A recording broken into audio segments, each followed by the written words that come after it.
Reka nizere yuko umeze neza wowe wamaze gukora subscribe kuri Sano Empire nawe utari wabasha kubikora ariko ukaba ugiye kubikora nawe bikugendekere gutyo. Abasanzwe bamenyereza Sano Empire murabizi yuko tubageza amakuru agiye atandukanye haba mu buzima busanzwe, muri politike, muri showbiz ndetse n'ahandi hagiye hatandukanye. Ni kuri iyo mpamvu rero uno munsi twanyarukiye muri showbiz nyarwanda, tukaba tugiye kugaruka ku makuru ari kuvugwa kuri uno muhanzi wakunzwe n'abatari bakeya mu gihe cyashize. Uyu nguyu muramuzi cyane nk'uko muri kubibona imbere zanyu, bakaba bamwita Kitoko Bibarwa. Muramuzi cyane mu ndirimbo zigiye zitandukanye, agapapuro z'agace ndetse n'izindi zigiye zitandukanye zakunzwe mu bihe byatambutse.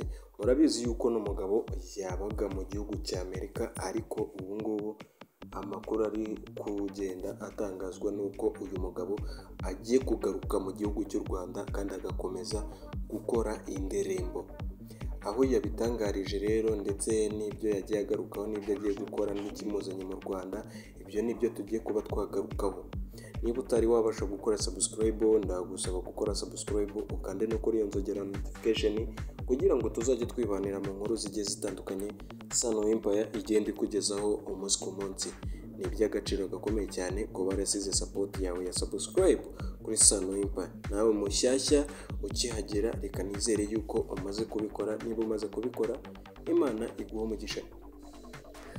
Uyu Tom Close murabizi yuko ahagana muri za 2008 ari we wari umusitari urenze abandi basitari cyane, ndetse yakunze kugenda avugwaho amakuru y'inkundo rimwe na rimwe asa nkaho adasobanutse, ariko birangira biri mu rujijo kuko abantu ntabwo babashije kuba basobanukirwa. Nyuma yaho nibwo uyu muhanzi Kitoko Bibarwa, nk'uko abantu benshi babimuziho yuko ariyo mazina ye yakundaga gukoresha mu muziki, ndetse aririmba imiririmbire igiye itandukanye yatumye abantu bavuga yuko ari bo bahanzi bashyashya, kuko mbere wasangaga hari abandi bahanzi ariko baririmba mu buryo bujya gusa n'ubwa gakondo.